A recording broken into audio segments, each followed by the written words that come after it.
La mécanicienne fixa le tracteur abandonné au milieu des broussailles, quand le millionnaire ricana et lança « C'est de la ferraille, ne perdez pas votre temps ». Ensuite, il fit le pari cruel. Si elle échouait, elle travaillerait gratuitement pour lui le reste de l'année. Mais quand elle remarqua un détail caché dans cette machine abandonnée, tout changea, car ce tracteur gardait quelque chose qui n'aurait jamais dû être trouvé. Mon ami, abonnez-vous à la chaîne pour ne pas manquer cette histoire et dites-nous en commentaire de quelle ville de France vous nous suivez. Je veux savoir d'où vous m'accompagnez. Adeline avait 32 ans et portait sur ses épaules le poids d'un héritage que peu comprenaient. Elle n'était pas mécanicienne par hasard ou par simple mode. Non, monsieur, elle était mécanicienne parce qu'elle était née en respirant l'odeur de gazole mêlée à la terre rouge, parce qu'elle avait grandi en écoutant le grondement grave des moteurs comme une berceuse, parce que son père, le regretté monsieur Émile, avait des mains qui parlaient aux machines dans une langue que seuls ceux qui aiment vraiment peuvent parler.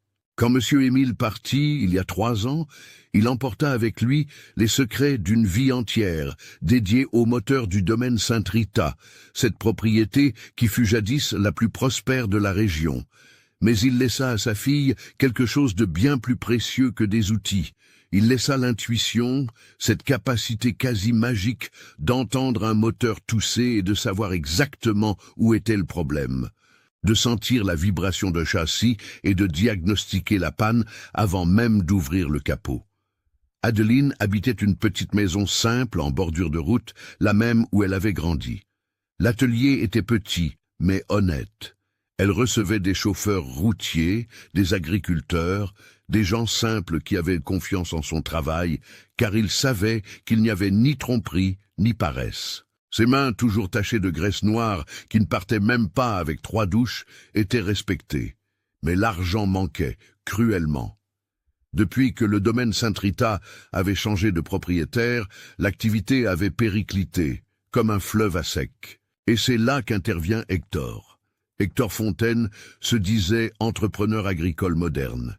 Il était arrivé dans la région il y a 5 ans avec un pick-up importé, une montre qui brillait plus qu'une soudure en plein soleil, et cette façon de parler qui faisait clairement savoir qu'il se croyait meilleur que tout le monde. Il disait avoir hérité du domaine d'un oncle éloigné, mais personne n'avait jamais vu de testament, personne n'avait jamais connu ce fameux oncle.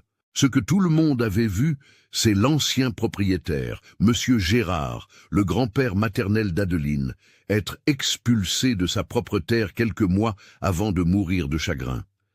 Mais la vie continue, n'est-ce pas?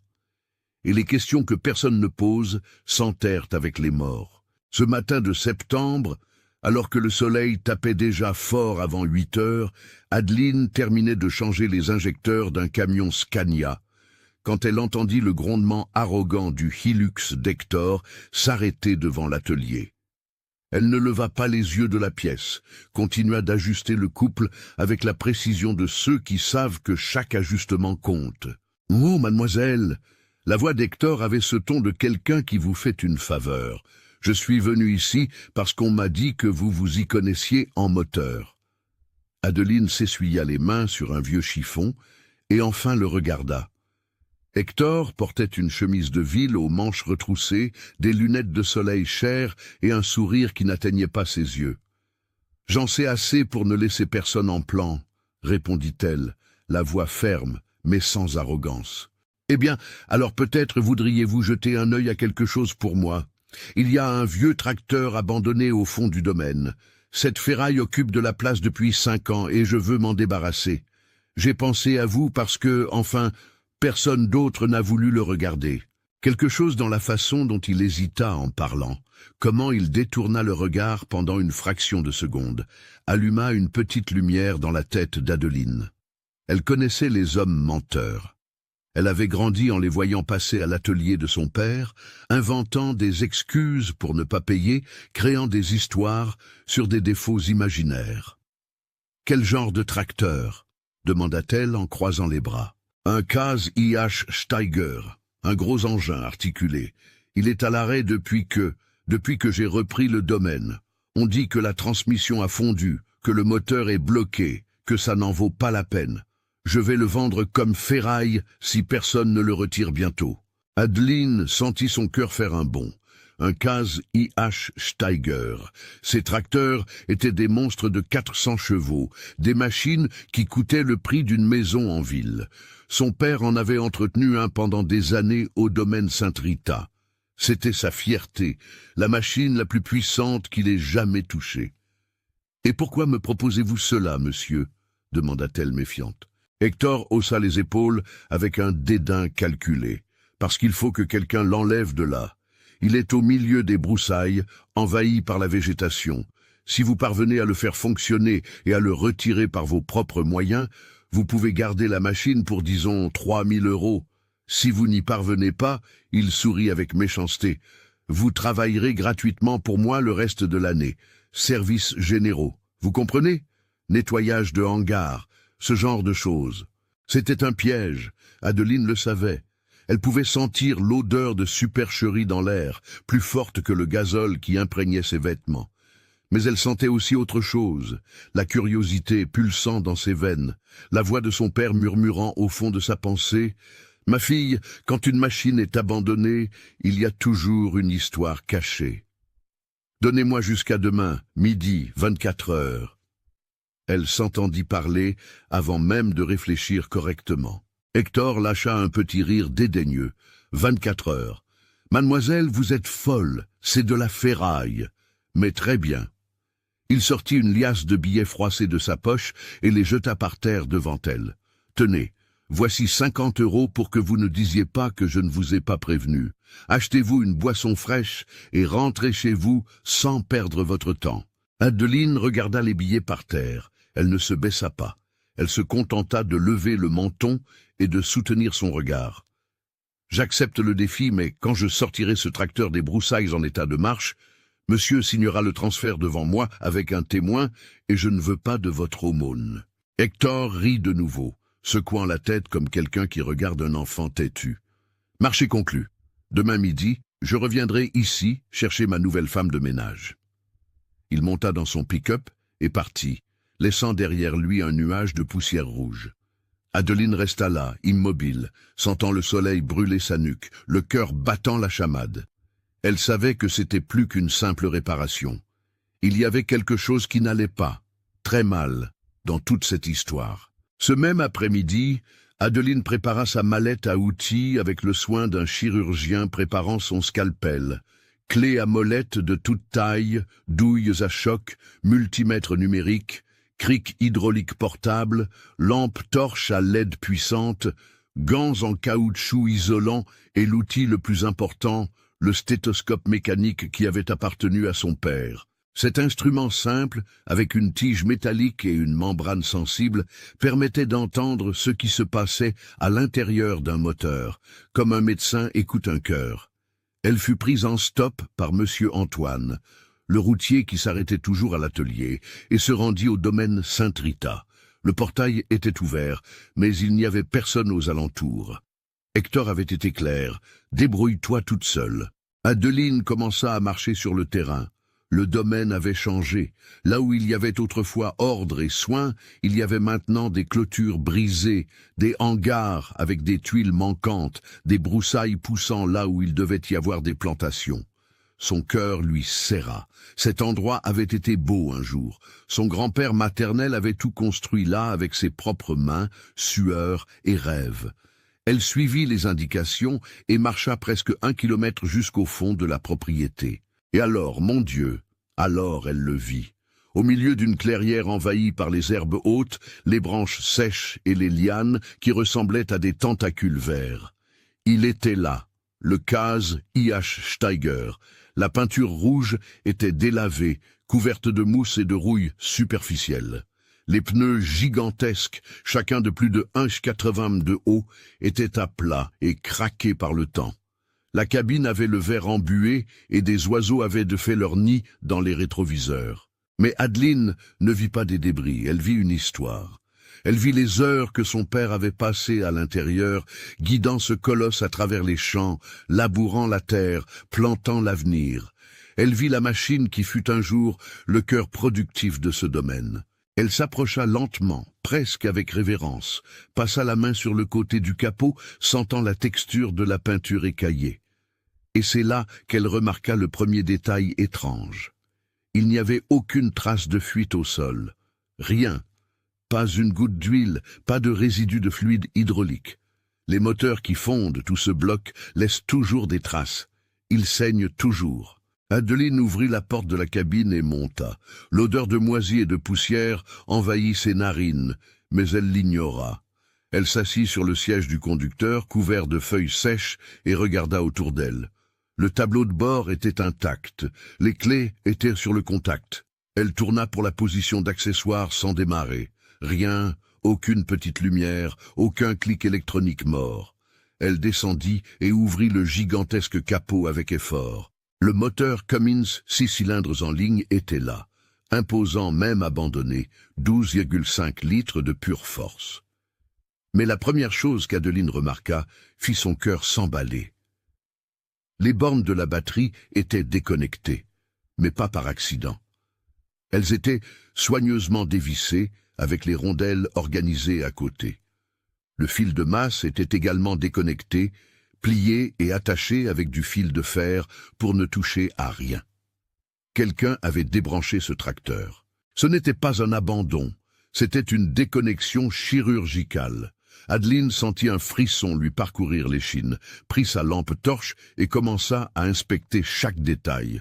Les courroies étaient desséchées, mais intactes. Les tuyaux du système de refroidissement étaient cassants, mais sans trou. Le filtre à huile était en place, le filtre à carburant aussi. Elle passa la main sur les culasses, cherchant des fissures. Rien. Elle regarda les collecteurs d'admission et d'échappement. Parfait. Elle vérifia les lignes hydrauliques de la transmission. Tout était connecté. Ce tracteur n'était pas cassé. Ce tracteur avait été réduit au silence. La question qui martelait sa tête était « Pourquoi ?» Adeline passa la nuit là, au pied de ce géant endormi.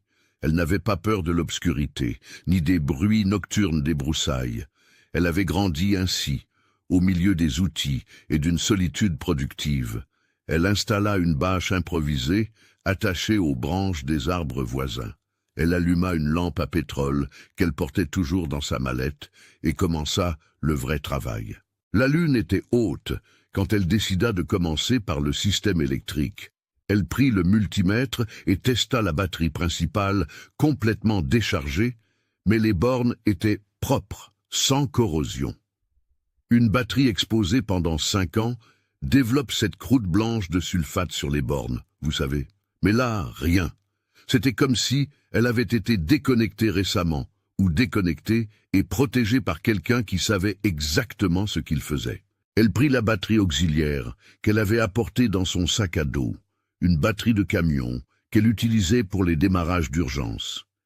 Elle connecta les câbles de démarrage aux bornes, en respectant la polarité.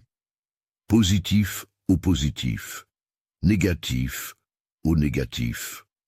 Elle remonta dans la cabine et tourna la clé en position accessoire.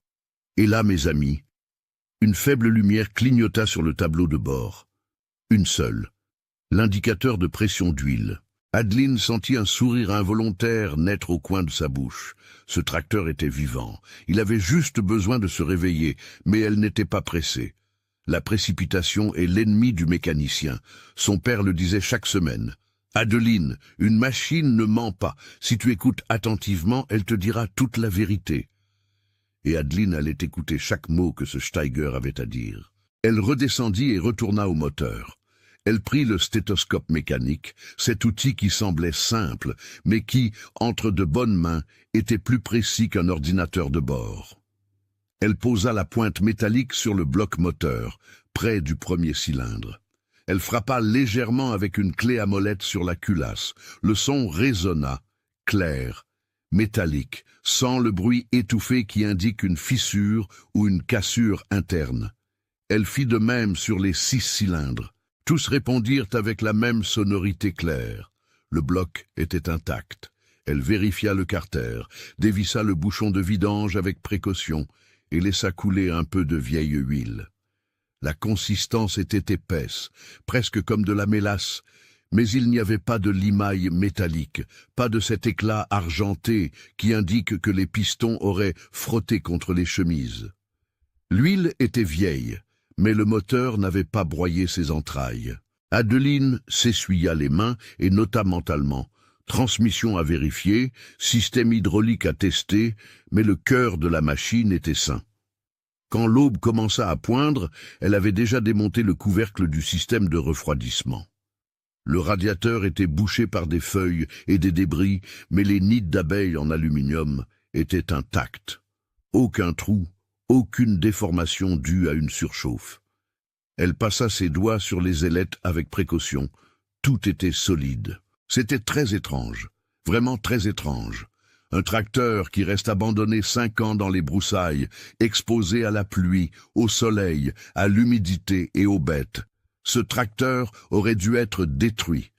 Joints rongés, câblage grignoté par les rats, joints desséchés, au point de se désintégrer au toucher. Mais ce qu'Adeline voyait était différent. C'était un tracteur qui avait été débranché et protégé. Quelqu'un avait drainé une partie des fluides pour éviter la pression dans les systèmes. Quelqu'un avait débranché la batterie pour ne pas décharger les composants électroniques. Quelqu'un avait même placé des sacs en plastique attachés avec du fil de fer sur les filtres d'admission pour empêcher l'entrée d'insectes et d'eau. Son père, la certitude frappa la poitrine d'Adeline comme un marteau. C'était l'empreinte de Monsieur Émile. Il n'avait pas abandonné cette machine. Il l'avait cachée. Mais pourquoi? Le soleil était déjà fort quand Adeline décida de vérifier le système de carburant. Elle ouvrit le bouchon du réservoir principal qui se trouvait derrière la cabine. Le gazole à l'intérieur avait cette couche de boue caractéristique d'un vieux carburant, mais le niveau était encore à 1,3. Elle prit un tuyau transparent qu'elle avait apporté et aspira soigneusement, vérifiant la couleur et la consistance. Du gazole dégradé, sans aucun doute, mais sans eau mélangée. Elle suivit la ligne de carburant depuis le réservoir jusqu'à la pompe d'injection. Elle dévissa les connecteurs un par un, vérifiant s'il y avait obstruction. Tout était libre. Elle nettoya les injecteurs extérieurement et vérifia la pression des ressorts avec un calibreur de précision, tous conformes aux spécifications. C'est alors qu'elle arriva au filtre à air. Le filtre à air d'un Case IH Steiger n'est pas une simple petite pièce. C'est un boîtier métallique de la taille d'un baril d'huile situé sur le côté du moteur, responsable de filtrer les milliers de litres d'air que ce monstre de moteur aspire chaque minute de fonctionnement. Son père disait toujours que le filtre à air était le poumon de la machine et qu'un poumon sale tue un moteur par étouffement. Elle déverrouilla les clips de sécurité et ouvrit le couvercle du boîtier du filtre. La lumière du matin pénétra par l'ouverture et illumina l'intérieur. L'élément filtrant, ce cylindre en papier plissé, était là, étonnamment propre pour le temps d'abandon. Elle tira le filtre vers l'extérieur avec précaution, sentant le poids. Et c'est là que quelque chose d'étrange se produisit. Le filtre pesait plus que ce qu'il aurait dû. Adeline fronça les sourcils. Un filtre à air est léger, fait de papier spécial et d'une armature en plastique. Celui-ci était lourd, comme s'il y avait quelque chose de solide à l'intérieur. Elle le secoua légèrement, un bruit étouffé, quelque chose bougeait à l'intérieur. Son cœur s'emballa. Avec une prudence chirurgicale, elle porta le filtre jusqu'à la bâche, où elle avait laissé ses outils éparpillés, le posa au sol et prit sa lampe torche, illuminant l'intérieur du cylindre de papier. Au fond, roulé et protégé par un sac plastique transparent et scellé avec du ruban adhésif industriel, se trouvait un volume rectangulaire. Adeline sentit ses mains trembler. Elle regarda autour d'elle. Elle était seule. Le chant des oiseaux et le murmure du vent dans les feuilles étaient les seuls sons. Elle glissa délicatement ses doigts entre les plis du filtre et tira le paquet vers l'extérieur. Il était lourd, rigide. Elle déchira le plastique avec son ongle et vit des documents. Une grosse liasse de papier plié, encore protégée par une pochette plastique transparente. Certains étaient jaunis sur les bords, mais lisibles. Il y avait aussi un carnet de notes à couverture noire, de ceux que son père utilisait pour enregistrer les entretiens. Adeline ouvrit la pochette, les mains sales de graisse, et commença à lire. La première page était un acte de propriété. Domaine Sainte-Rita, commune de Saint-Laurent-sur-Sèvre, Auvergne. Propriétaire Gérard Fontaine-Olivier, son grand-père maternel. Date 1978. Tout était tamponné, signé, enregistré chez le notaire. La deuxième page était un autre acte, même domaine, mais cette fois-ci transfert de possession à Hector Fontaine-Olivier. Date 2019. Sauf qu'Adeline approcha le papier de la lumière. La signature de son grand-père était là, mais quelque chose n'allait pas. Elle connaissait l'écriture de son grand-père, elle avait des lettres de lui conservées à la maison. Cette signature était trop tremblante, les lettres trop grandes. Ce n'était pas l'écriture ferme de Monsieur Gérard. Elle feuilleta davantage. Elle trouva des copies d'examens médicaux. Rapport neurologique, Gérard Fontaine-Olivier.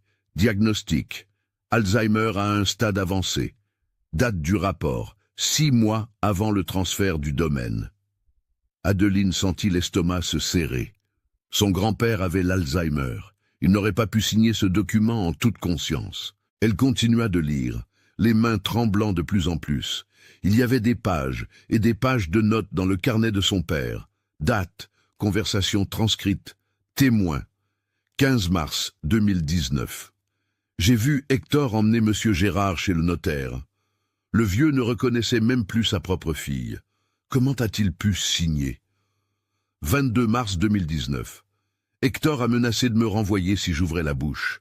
Il a dit que Gérard avait signé de son plein gré, mais je connais la vérité. Gérard ne savait même pas où il était. 10 avril 2019. J'ai gardé tous les documents au seul endroit où Hector ne cherchera jamais. Si quelque chose m'arrive, Adeline saura où trouver. Elle connaît ce tracteur comme moi. Dernier enregistrement. 3 mai 2019. Hector m'a ordonné de conduire le Steiger au fond du pâturage et de l'y laisser. Il a dit que c'était pour le mettre au rebut. J'ai tout débranché, protégé, caché la vérité dans le filtre à air. Un jour, ma fille le trouvera. Des larmes commencèrent à couler sur le visage d'Adeline, traçant des sillons dans la saleté et la graisse. Son père avait su, avait tout témoigné et avait été menacé. Le désespoir de ces dernières années, le silence autour du domaine, les nuits où il restait éveillé, fixant le vide. Tout faisait sens. Maintenant, Hector avait volé le domaine. Il avait profité de la maladie d'un homme sans défense pour falsifier un transfert frauduleux.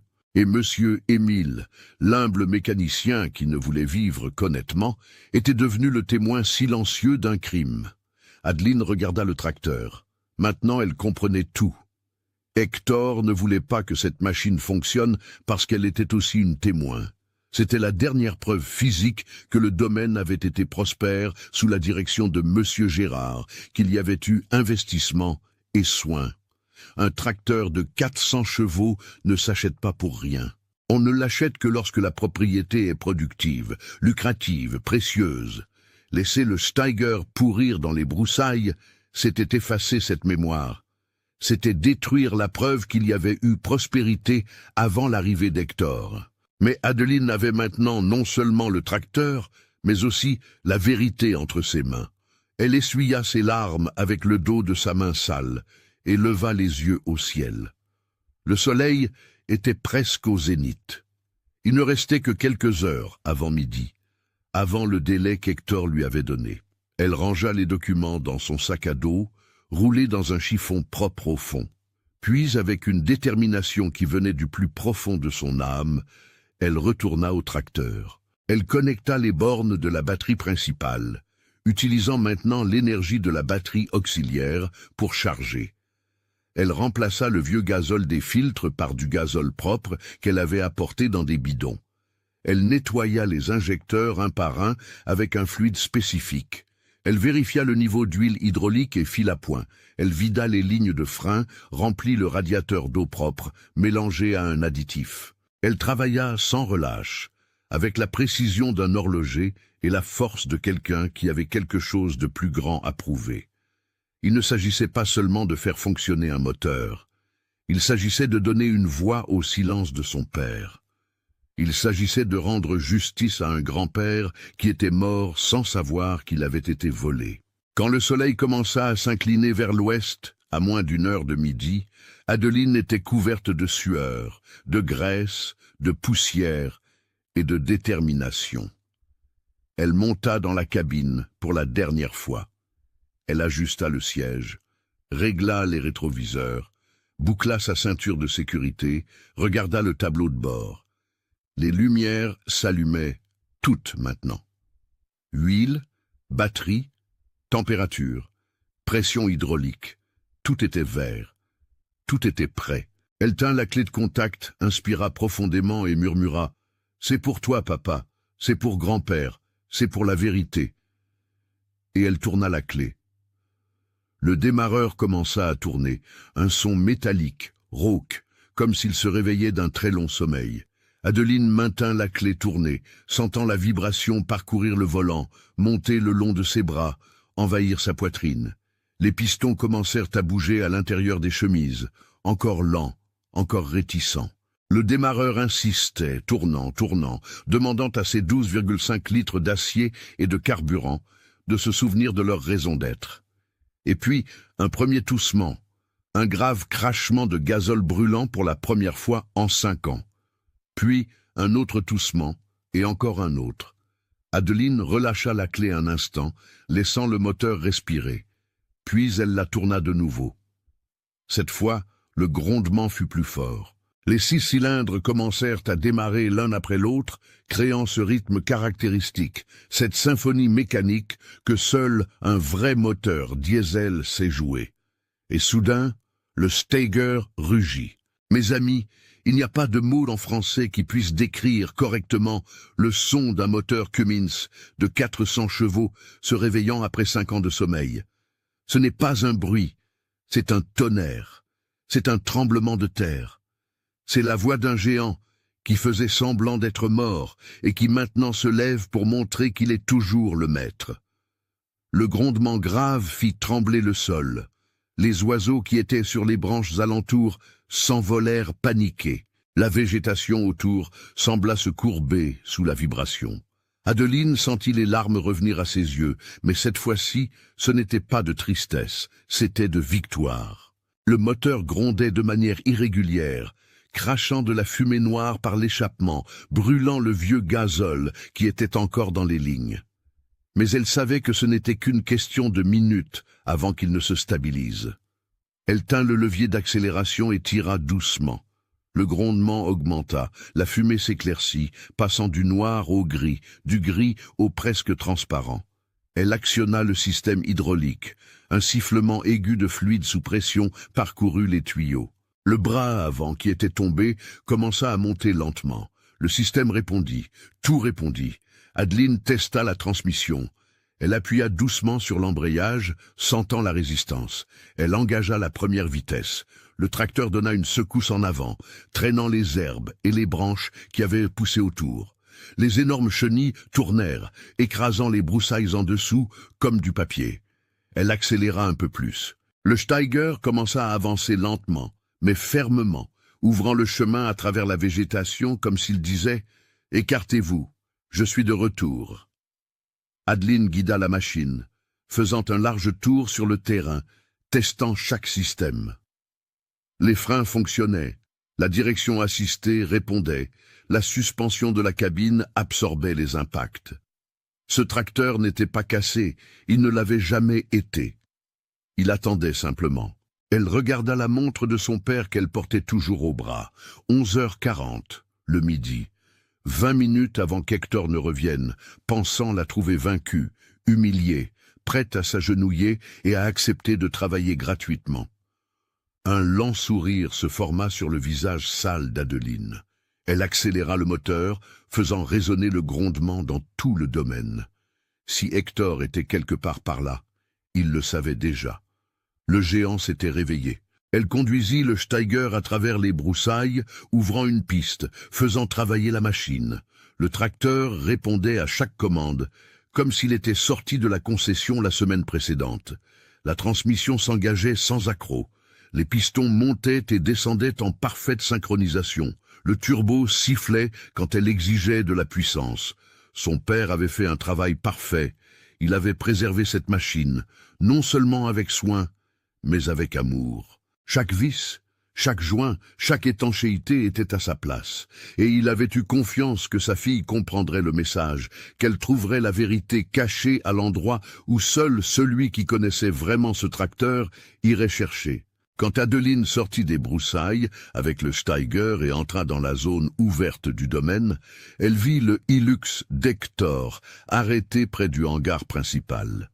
Il était dehors, les bras croisés, conversant avec deux sbires qu'Adeline reconnut, Valère et Julien, les gardes qu'il avait engagés lorsqu'il avait repris la propriété.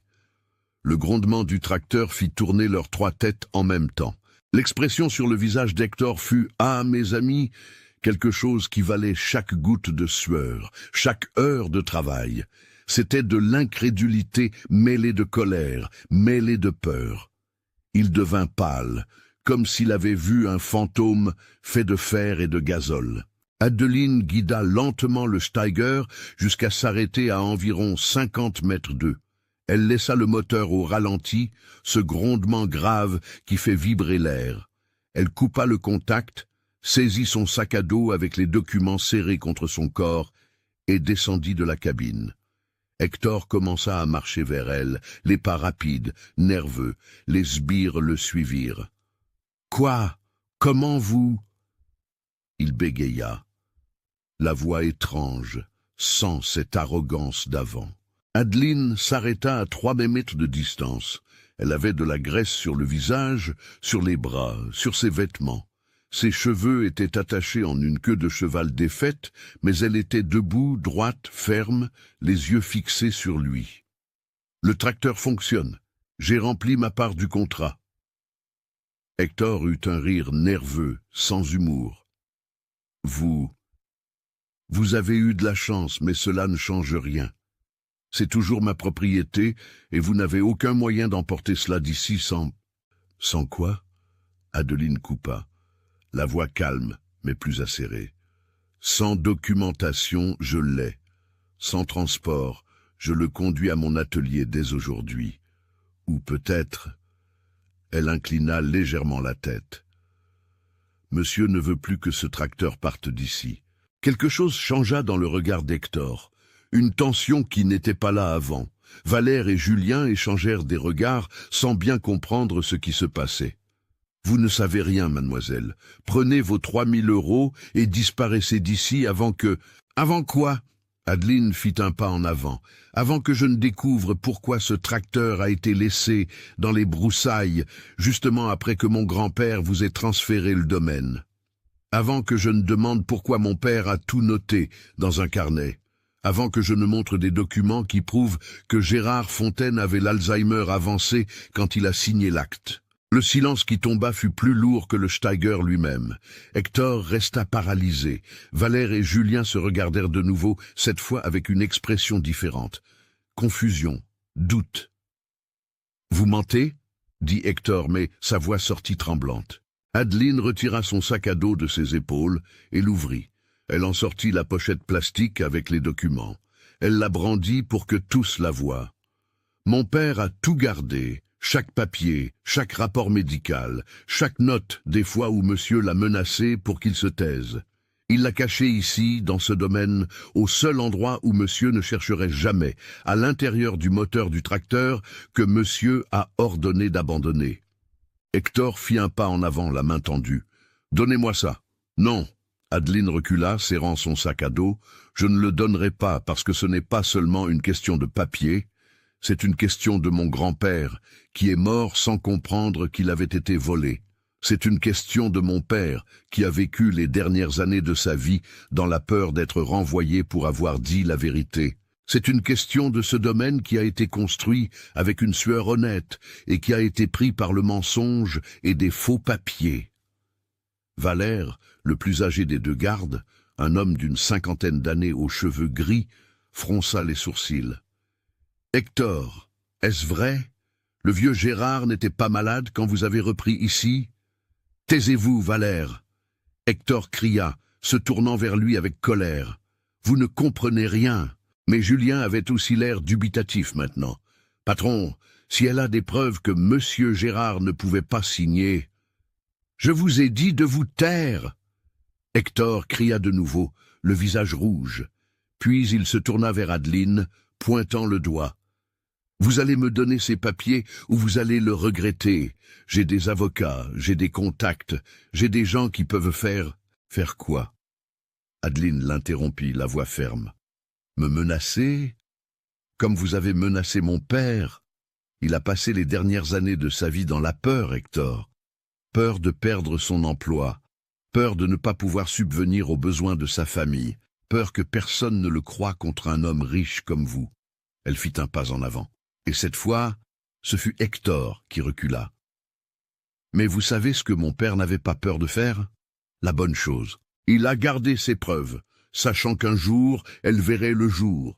Et il a eu confiance en moi parce qu'il savait que je comprendrais le message, que je trouverais la vérité là où il l'a laissée. » Adeline se retourna et désigna le Steiger, qui continuait au ralenti, le grondement grave remplissant le silence. Ce tracteur là-bas est la preuve vivante que ce domaine était prospère. Une machine de 400 chevaux, entre 500 000 et 1 million d'euros neuve. Qui achète ça? Qui investit ça? Un agriculteur ruiné? Non. Un homme qui avait des terres productives, qui avait un avenir, qui avait de la dignité. Elle le regarda de nouveau. « Hector, mon grand-père a construit tout cela et vous l'avez volé, mais maintenant l'histoire va être racontée comme il faut. » Hector tremblait, non de colère, mais de quelque chose qui ressemblait au désespoir. Il regarda autour de lui comme s'il cherchait une issue, une solution. Puis il regarda de nouveau Adeline. « Combien voulez-vous » La voix sortit basse, presque un murmure. « Pour oublier ça, pour faire disparaître ces papiers, 10 000, 20 000, je paie maintenant. » Adeline sentit une vague de nausée. Ce n'était pas de la colère, c'était de la déception. Déception de voir que même confronté, même démasqué, Hector pensait toujours que tout pouvait être résolu avec de l'argent. « Non, dit-elle simplement. 50 000, alors vous n'aurez plus jamais besoin de travailler comme mécanicienne de votre vie. Non, 100 000, je signe un chèque maintenant. Vous prenez le tracteur, vous prenez l'argent, et on oublie tout ça. » Non, le mot résonna ferme, définitif. Adeline se retourna et commença à marcher vers le Steiger. Hector cria derrière elle. « Vous allez le regretter, je vais aller à la police, je vais dire que vous avez envahi ma propriété, que vous avez volé des documents. » Adeline s'arrêta, elle se retourna lentement. « Vous pouvez y aller, car moi aussi j'irai à la police et j'apporterai ces documents. Et j'apporterai une copie du rapport médical de mon grand-père qui prouve qu'il n'avait pas la capacité mentale de signer un transfert de quoi que ce soit. Et là, on verra qui le commissaire croira. Un homme qui est arrivé de nulle part et est devenu riche du jour au lendemain, ou la petite fille d'un agriculteur honnête qui a été volée. » Elle monta dans la cabine du Steiger, redémarra le moteur et fit tourner la machine à 180 km/h. Le poids du tracteur fit trembler la terre. Elle positionna la machine face au portail du domaine, mais avant d'accélérer, elle regarda par la fenêtre latérale et cria à Hector. « Ah, et juste pour que vous sachiez, je ne pars pas. Pas encore, parce que ce domaine n'est pas le vôtre et je vais le prouver. » Et avec un rugissement qui fit vibrer jusqu'aux tuiles du hangar, Adeline accéléra le Steiger et commença à rouler vers la sortie, laissant Hector là, impuissant, tandis que le tonnerre de fer s'éloignait, emportant la vérité. Adeline ne rentra pas directement chez elle. Le Steiger grondait sur les chemins de terre, laissant derrière lui un nuage de poussière rouge. Et elle savait exactement où elle devait aller en premier. À chaque secousse, chaque virage, elle sentait le poids de la responsabilité et de l'espoir mêlés dans sa poitrine. Ces documents n'étaient pas seulement des papiers, ils étaient la voix de son père qui n'avait pas pu crier, la justice de son grand-père qui n'avait pas eu de défense. Elle arrêta le tracteur devant l'étude notariale de la ville, en plein milieu de la rue principale. Le moteur au ralenti attira l'attention de tout le monde. Les gens s'arrêtèrent sur le trottoir pour voir. Madame Lucie de la boulangerie quitta son comptoir pour regarder par la porte. Monsieur Maurice, un retraité qui passait la journée sur la place, se leva bouche bée. Adeline descendit de la cabine, son sac à dos serré contre son corps, et entra dans l'étude d'un pas ferme. L'employée, une jeune femme aux lunettes rondes, écarquilla les yeux en la voyant dans cet état. Vêtements sales de graisse, visage marqué par la sueur et la poussière, mais le regard déterminé comme le feu. « J'ai besoin de parler au notaire, c'est urgent. » La jeune femme hésita, mais quelque chose dans la voix d'Adeline la fit se lever et appeler Maître Oswald, un homme aux cheveux blancs qui travaillait dans cette étude depuis 40 ans. Il était connu dans la région comme un homme sérieux, qui n'acceptait pas les papiers douteux ni la pression des gens riches. Quand Maître Oswald vit Adeline, il la reconnut immédiatement. Il avait connu M. Émile, avait fait des affaires avec M. Gérard par le passé. « Adeline, ma petite, que s'est-il passé ?» Elle posa son sac à dos sur sa table et l'ouvrit. Elle en sortit les documents, un par un, les organisant avec soin, l'acte de propriété originale du domaine, le rapport médical de son grand-père, l'acte de transfert falsifié, le carnet de notes de son père. « Maître, j'ai besoin que vous voyiez ceci et que vous me disiez si j'ai raison ou si je suis folle. » Maître Oswald s'assit, prit ses lunettes de lecture et commença à examiner. Le silence qui s'installa dans l'étude était dense. Seul le tic-tac de l'horloge murale et le bruit des pages que l'on tournait. Adeline resta debout, les mains serrant le dossier de la chaise, le cœur battant si fort qu'il semblait que tout le monde pouvait l'entendre. Après de longues minutes, le notaire retira ses lunettes et la regarda avec une expression qui mêlait tristesse et colère contenue. « Où avez-vous trouvé cela ?» « Mon père l'a caché à l'intérieur d'un tracteur. Il savait qu'un jour je chercherais. » Maître Oswald passa la main sur son visage fatigué. « Adeline, savez-vous ce que cela signifie ? Cela signifie qu'Hector Fontaine a volé le domaine de mon grand-père, qu'il a falsifié un transfert alors que le vieux ne connaissait même plus son propre nom. Cela signifie exactement cela. » Il confirma, la voix lourde. « Et cela signifie que cet acte qui a été enregistré ici en 2019 est nul, complètement nul. Une personne atteinte d'Alzheimer avancé n'a pas la capacité civile de transférer une propriété. » Adeline sentit ses jambes faiblir. Elle serra fermement la chaise. « Alors le domaine n'appartient pas à Hector. Il n'a jamais appartenu. Au moment où votre grand-père est décédé, la propriété aurait dû être transmise par succession aux héritiers légitimes. Votre mère, si je ne me trompe pas, était fille unique. C'est ça. Elle est décédée il y a 2 ans. Cancer. Alors vous, en tant que petite fille, êtes l'héritière légitime, avec d'éventuels autres parents directs, s'il y en a. » Adeline inspira profondément. Les larmes voulaient devenir, mais elle les retint. Ce n'était pas encore le moment de pleurer. C'était le moment d'agir. « Que dois-je faire, maître ? Faire ?» Maître Oswald se leva et se dirigea vers l'archive, tirant d'anciens dossiers. « Premièrement, je vais faire des copies certifiées conformes de tout cela. Deuxièmement, vous aurez besoin d'un avocat, un bon. Troisièmement, nous allons au commissariat pour déposer une plainte pour escroquerie et faux et usage de faux. » Il s'arrêta et la regarda avec sérieux. « Adeline, Hector a de l'argent, il a de l'influence. Ce ne sera pas facile. »« Je sais. Mais mon père a gardé ses preuves au péril de sa vie. Je ne laisserai pas ça mourir. » Maître Oswald sourit, un sourire triste mais respectueux. « Vous êtes comme Émile, têtue, honnête et courageuse. » Il lui tendit la main. « Je vous aiderai de toutes mes forces. » 3 heures plus tard, Adeline sortait du commissariat avec une plainte enregistrée. Le commissaire Renaud avait tout écouté. Il avait analysé les documents et demandé une enquête immédiate. Hector serait convoqué pour un interrogatoire dans les 48 heures. Quand Adeline revint au Steiger, qui était arrêté comme un monument de fer au milieu de la ville, il y avait des gens autour, des enfants touchant les pneus gigantesques, des vieillards commentant la machine, des femmes demandant si c'était bien la sienne. Monsieur Tony, le propriétaire du garage concurrent, un homme ventru en salopette bleue, s'approcha avec respect.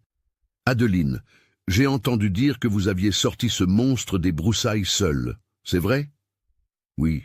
Et j'ai entendu dire aussi que vous affrontez Hector en justice. Elle le regarda méfiante.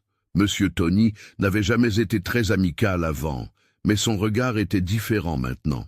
Il était aussi solidaire. C'est vrai. Il tapa sur le capot du tracteur. Si vous avez besoin de pièces, de soudure, de quoi que ce soit, vous pouvez compter sur moi.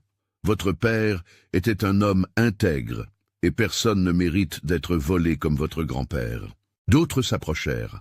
Madame Marlène de la Quincaillerie, Monsieur Pierre le routier retraité, Henri, qui avait une petite exploitation, un par un, offrant leur aide, racontant des histoires sur la justice de Monsieur Gérard, sur la façon dont le domaine Saint-Rita donnait du travail à la moitié de la ville auparavant. Adeline réalisa quelque chose qu'elle n'attendait pas. Elle n'était pas seule. Toute la ville savait que quelque chose n'allait pas depuis l'arrivée d'Hector, mais personne n'avait eu le courage ou les preuves de faire quoi que ce soit jusqu'à présent. Elle remercia tout le monde, monta dans le Steger et le conduisit à son atelier. Elle gara le géant juste devant, occupant tout le trottoir. Elle voulait que tout le monde voie. Elle voulait qu'Hector sache qu'elle n'allait pas se cacher. Cette nuit-là, Adeline nettoya le tracteur avec tendresse, passa le chiffon sur chaque centimètre de carrosserie, enleva la graisse accumulée, polit les vitres de la cabine. Pendant qu'elle travaillait, elle parlait doucement, comme si la machine pouvait l'entendre. « Merci d'avoir gardé les secrets, vieil ami. Merci de ne pas avoir laissé la vérité mourir. » Elle terminait quand elle vit les phares du Hilux s'approcher. Hector descendit de la voiture, mais il n'était pas seul. Il y avait un homme en costume à côté de lui, une mallette en cuir à la main. Un avocat, c'est sûr. Adeline lâcha le chiffon et se tint debout, les bras croisés. Hector avait une expression différente. Ce n'était plus de l'arrogance, c'était un désespoir contrôlé. L'avocat s'avança. « Mademoiselle Adeline, mon nom est Maître Fabrice. Je représente Monsieur Hector Fontaine. Je suis venu ici pour proposer un accord. Je n'ai aucun intérêt. S'il vous plaît, écoutez seulement. Monsieur Hector reconnaît qu'il a pu y avoir des irrégularités dans le processus d'acquisition du domaine. Il est disposé à vous dédommager généreusement. 200 000 €, plus le transfert de ce tracteur à votre nom sans aucun frais. » Adeline regarda Hector, qui détourna le regard, puis regarda l'avocat. « Irrégularité, c'est comme ça que vous appelez le vol maintenant, monsieur ? Mademoiselle, soyons raisonnables. » Raisonnable serait qu'Hector rende ce qui n'est pas à lui. Raisonnable serait qu'il demande pardon pour la vie qu'il a détruite, pour mon grand-père qui est mort sans comprendre ce qui s'était passé, pour mon père qui a vécu dans la peur. L'avocat soupira en rangeant sa mallette. Si mademoiselle n'accepte pas un accord amiable, cela va se transformer en une longue, très longue et coûteuse bataille judiciaire. Alors qu'il en soit ainsi, répondit Adeline d'une voix ferme, parce que j'ai une chose que l'argent n'achète pas. J'ai la vérité et la vérité ne s'enterre pas. On peut essayer, on peut jeter de la terre par-dessus, on peut la laisser dans les broussailles pendant 5 ans, mais elle revient toujours, toujours. Hector parla enfin. La voix rauque. « Vous ne savez pas à qui vous avez affaire. » Adeline fit un pas en avant. « Et vous ne saviez pas à qui vous aviez affaire quand vous avez volé le domaine de mon grand-père. Mais maintenant vous allez le découvrir. » Ils partirent sans rien dire de plus. Adeline resta là, seule avec le Steiger, regardant les étoiles. Elle savait que la lutte ne faisait que commencer. Elle savait qu'Hector allait tout tenter, mais elle savait aussi qu'elle n'abandonnerait pas. Parce que cette lutte n'était pas seulement la sienne. Elle était celle de son père, de son grand-père, de tous ceux qui avaient été réduits au silence, oubliés, laissés dans les broussailles comme de la ferraille. Et Adeline avait tiré le géant du silence. Il était maintenant temps de le faire rugir, jusqu'à ce que justice soit faite. Des mois passèrent, mes amis. 6 mois d'audience, d'avocats, de paperasse interminable. Hector tenta tout. Il tenta de suborner des témoins, de faire pression sur le juge, de discréditer les documents en disant qu'ils étaient faux. Mais la vérité a un poids qu'aucun mensonge ne peut soulever. Maître Oswald, le notaire, témoigna, confirmant qu'il connaissait la signature de M. Gérard et que celle sur l'acte de transfert ne correspondait pas. Un expert en écriture fut appelé et prouva que la signature avait été falsifiée, probablement avec la main du vieux Guidé, alors qu'il était sous sédatif ou sans pleine conscience.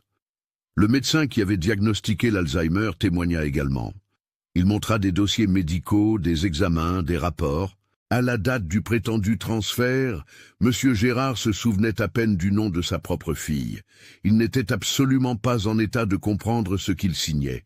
Et le carnet de son père? Ah, ce carnet fut la pièce maîtresse. Chaque note, chaque date, chaque détail que M. Émile avait enregistré avec cette écriture soignée, le juge le lut page par page. Il n'y avait pas de déni possible, pas de cachette. Hector tenta encore d'alléguer qu'il avait investi dans le domaine, qu'il avait amélioré la propriété, qu'il méritait une compensation. Mais quand le juge ordonna une inspection, ils découvrirent que le domaine était en ruine, hangars abandonnés, clôtures brisées, terres improductives. Hector n'avait rien investi, il avait juste aspiré ce qui restait et laissé mourir. Le verdict fut rendu un après-midi de mars, alors que la chaleur était intense et le ciel trop clair pour être vrai. Adeline était au tribunal, vêtue de sa plus simple tenue propre, les mains encore tachées de graisse car elle avait travaillé jusqu'à la dernière minute avant de partir. L'avocat que maître Oswald avait recommandé, maître Marc, un homme jeune mais compétent, qui avait accepté l'affaire pratiquement gratuitement parce qu'il croyait en la cause, était à ses côtés. Quand le juge lut le verdict, Adeline sentit ses jambes faiblir. « Je déclare nul l'acte de transfert du domaine Sainte-Rita, daté de 2019. Je décrète le retour immédiat de la propriété aux héritiers légitimes de Gérard Fontaine-Olivier, la principale héritière étant mademoiselle Adeline Fontaine-Olivier. Je condamne en outre le défendeur Hector Fontaine-Olivier pour escroquerie et faux et usage de faux. » Hector devint blême, tenta d'argumenter, mais le juge frappa son marteau. C'était décidé, le domaine revenait à la famille d'Adeline, revenait à ceux qui avaient construit cela avec sueur, avec honneur, avec dignité. Adeline ne put se retenir. Les larmes vinrent, chaudes, mouillant son visage. Mais ce n'étaient pas des larmes de tristesse, c'était du soulagement, de la victoire, de la justice enfin rendue. Maître Marc la serra dans ses bras. Monsieur Tony, qui était là en tant que témoin, applaudit. Madame Marlène pleura avec elle. Hector fut escorté hors du tribunal. Il allait répondre pénalement. Il allait devoir rendre tout ce qu'il avait pris. Il allait amèrement subir les conséquences. Et pour la première fois en 5 ans, Adeline sentit que le poids avait quitté ses épaules. La semaine suivante, elle entra dans le domaine Sainte-Rita par le portail principal. Non en stop, non caché. Elle entra en conduisant le Steger, ce géant rouge qui avait gardé les secrets et témoignait maintenant de la victoire. Le grondement du moteur résonna dans la propriété comme une annonce. La légitime propriétaire était de retour. Le domaine était dans un état déplorable. On ne pouvait le nier. Des années de négligence avaient fait payer le prix. Mais Adeline ne voyait pas des ruines, elle voyait des possibilités, elle voyait ce que cela avait été et ce que cela pouvait redevenir. Dans les mois suivants, elle travailla comme elle n'avait jamais travaillé de sa vie. Elle rénova le hangar principal et le transforma en un véritable atelier, grand, équipé, capable d'accueillir des tracteurs, des camions, des machines lourdes de toute la région. Le Steiger resta là, juste à l'entrée, restauré, rutilant, comme un monument, un symbole. « Celui-ci n'est pas à vendre, il n'est pas à louer, disait-elle à ceux qui demandaient. Celui-ci est là pour se souvenir que rien de ce qui est construit avec la vérité ne se perd pour toujours. » Monsieur Tony ferma son atelier et vint travailler avec Adeline. Il apporta son expérience, ses contacts. Madame Marlène fournissait les pièces à un prix juste. Monsieur Pierre indiquait les chauffeurs routiers. Toute la communauté embrassa le projet parce que ce n'était pas seulement une question d'Adeline, c'était une question de dignité retrouvée, de justice enfin rendue. L'atelier grandit. En 1 an, il comptait 10 employés. En 2 ans, il en comptait 20. Adeline embaucha des jeunes de la région, leur enseigna le métier, transmit ce que son père lui avait transmis. Des jeunes filles qui n'avaient jamais pensé à toucher à la mécanique découvrirent qu'elles avaient le don, qu'elles avaient le talent, qu'elles pouvaient être ce qu'elles voulaient. Il y eut un après-midi, presque 3 ans après ce jour dans les broussailles, où Adeline travaillait sous un camion, quand elle entendit une voix familière. « Excusez-moi, la patronne du garage est là ?» Elle glissa dessous le châssis sur son chariot de mécanicien et vit une jeune femme, 18 ou 19 ans, mince, l'air peu amène, mais aux yeux curieux. « C'est moi. De quoi avez-vous besoin ?» La jeune femme hésita. « J'ai entendu à la radio que vous embauchiez. Je voulais savoir s'il y avait encore une place. » Adeline se leva en s'essuyant les mains. « Oui, vous vous y connaissez en mécanique ?»« Non, mais j'apprends vite, et je n'ai pas peur de la graisse. » Adeline sourit à ce petit visage nerveux. Elle se revit elle-même de nombreuses années auparavant. Elle vit la soif d'apprendre, d'être quelqu'un, de prouver qu'elle pouvait. « Comment vous appelez-vous ?»« Julie. »« Julie, vous êtes prête à commencer demain matin, 6 heures. » Les yeux de la jeune femme brillèrent. « Prête? Alors, bienvenue. Ici, on n'apprend pas seulement à réparer un moteur. On apprend à ne pas abandonner, à ne pas baisser la tête, à ne laisser personne vous dire que vous n'êtes pas capable. » Et c'est ainsi que tout commença à prendre sens. La lutte n'avait pas été seulement pour récupérer la terre, elle avait été pour planter un avenir pour Adeline, pour la communauté, pour toutes les Julie qui arriveraient après. Un dimanche après-midi, alors que l'atelier était fermé et que le domaine était silencieux, Adeline monta sur le Steiger, démarra le moteur juste pour entendre le grondement, posa la main sur le volant et ferma les yeux. « Papa, grand-père, nous avons réussi. La terre est revenue, la vérité a gagné, et je promets de prendre soin de tout cela, comme vous en avez pris soin. Je promets d'honorer vos noms. » Le vent souffla doucement, portant l'odeur de la terre mouillée, et Adeline eut la certitude à ce moment-là qu'ils étaient là, fiers, en paix. Elle coupa le moteur et descendit. Elle regarda autour d'elle, l'atelier plein de vie, les hangars récupérés, la plantation qui recommençait à pousser. Ce n'était pas seulement un domaine, c'était un héritage sauvé. C'était la justice rendue, sous forme de terre rouge et de graisse noire. Et le Steiger, ce géant qui avait été laissé dans les broussailles comme une décharge, maintenant rutilant au soleil, était la preuve vivante que rien de véritablement précieux ne peut être enterré pour toujours. Parce que la vérité, mes chers amis, est comme un moteur bien entretenu. Il peut rester à l'arrêt un certain temps, il peut être réduit au silence, il peut être oublié. Mais quand vous reconnectez les bons fils, quand vous nettoyez les pièces avec tendresse, quand vous croyez qu'il y a encore de la vie à l'intérieur, il rugit de nouveau. Et son rugissement résonne plus fort que n'importe quel mensonge.